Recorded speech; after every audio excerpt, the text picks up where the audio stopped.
মমতা ব্যানার্জি ধর্মতলায় পিডব্লিউডিকে দিয়ে মঞ্চ বানিয়ে পুলিশকে সাদা পোশাকে বসিয়ে যে ধর্ণা মঞ্চ নাটক করছেন, ড্রামা, তার মূল উদ্দেশ্যই হচ্ছে বাংলাদেশি মুসলিম অনুপ্রবেশকারীদের নাম ভোটার তালিকায় উনি রাখতে চান। ঠিক এই জায়গা থেকে মমতার ধর্ণা মঞ্চের পাশে পার্শ্ব শিক্ষকরা গিয়েছিলেন। মমতা বন্দ্যোপাধ্যায় বলছেন এটা বিজেপির এই আন্দোলন তৈরি করা।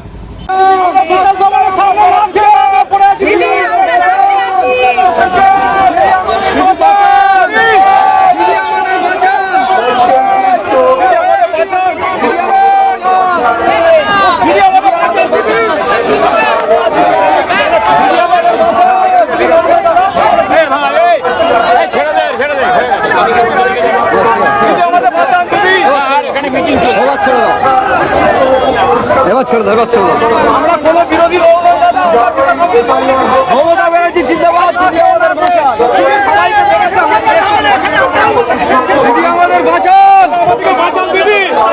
আমরা বিকাশ ভবনের সামনে বসে আছি, না খেয়ে না দে 10,000 টাকা বেতন পাই, 10,000 টাকা বেতন পাই যারা টিচার আছে।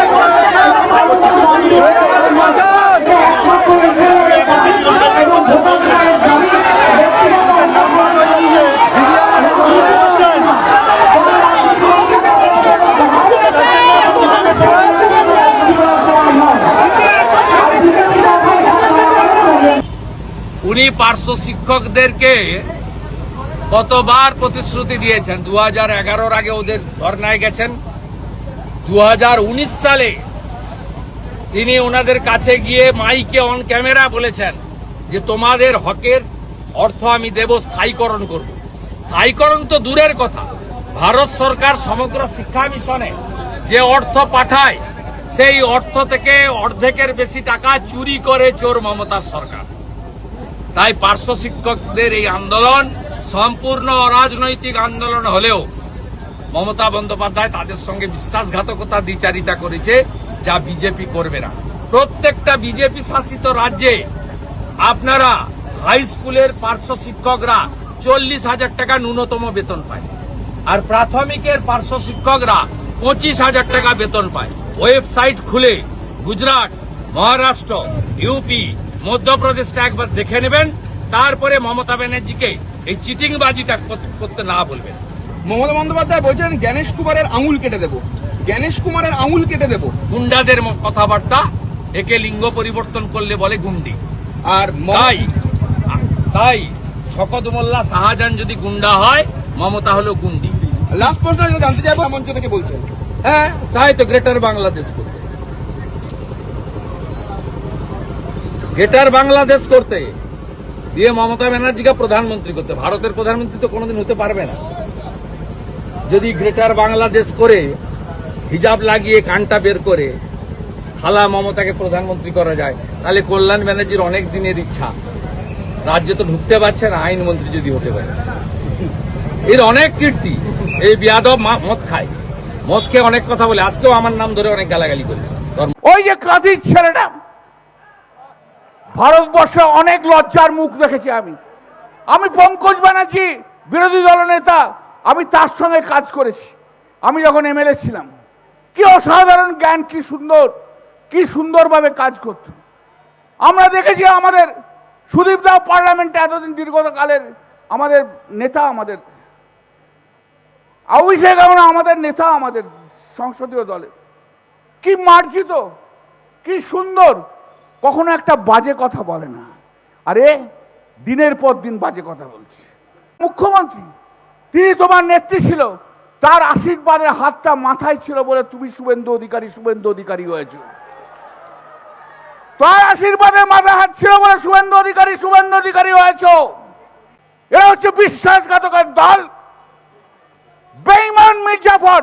শুধু তাই নয়, বলতে গেলে অনেক কথা বলতে হয়। আমি ব্যক্তি আক্রমণে বিশ্বাস করি না। ওরা যে ব্যক্তি আক্রমণ করে, সেই ব্যক্তি আক্রমণে বিশ্বাস করি না।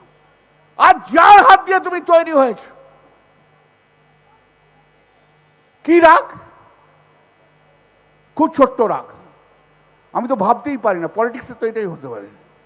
রাগটা কোথায়? অভিষেক কেন রাজনীতিতে দাঁড়াবে, এটাই তো রাগ। আরে অভিষেক বন্দ্যোপাধ্যায় তার হাঁটুর কোয়ালিটিতে তুই এসে পৌঁছতে পারবি না, হাঁটুরতে এসে পৌঁছতে পারবি না তুই। জ্ঞানেশ কুমারজিকে যত বেশি গালাগালি করেছে তার থেকে বেশি আমাকে গালাগালি করেছে। আর কল্যাণ ব্যানার্জি শুনে রাখুন, কল্যাণ ব্যানার্জি আমাকে মমতা ব্যানার্জি তৈরি করেনি। আমাকে যদি কেউ তৈরি করে থাকেন, প্রথম পরিচয় শিশির অধিকারী, আর দ্বিতীয় হচ্ছে আমি যদি কারো আদর্শে রাজনীতি করে থাকি তিনি হলেন সতীশ সামন্ত, সুশীল ধারা, অজয় মুখার্জি। আমি এদের দেখেই রাজনীতিটা করেছি। এরা বলেছিলেন দিতে গেলে সব দাও, তাই আমি অকৃতদারও থেকেছি এদেরকে অনুসরণ করে। আমি ত্রুটিমুক্ত মানুষ, এদের মতো ত্রুটিহীন মানুষ নয়, আমারও ভুল ত্রুটি আছে। আমিও তিনটে ভালো করলে হয়তো দুটো খারাপ কাজ করে থাকতে পারি। আমি আমার জীবনের আদর্শ আমি করেছি সতীশ সামন্ত, সুশীল ধারা, অজয় মুখার্জিকে দেখি। বরঞ্চ মেদিনীপুরের মানুষের দয়ায়, নন্দীগ্রামের দয়ায় আমার অল্প হলেও ভূমিকা আছে। মমতা ব্যানার্জি যদি কল্যাণ ব্যানার্জিদের দয়ায় মুখ্যমন্ত্রী হতেন 2001-এ হতেন। মমতা ব্যানার্জি 2001-এ হয় এবার নয় নেবার বলেছিলেন। মমতা ব্যানার্জি শেষ হয়ে গেছিলেন 9 থেকে 1 লোকসভায়, উঠে গেছিল পার্টি। এই পার্টিটাকে ফিরিয়ে এনেছিলাম বিশ্বাস করে উনাকে।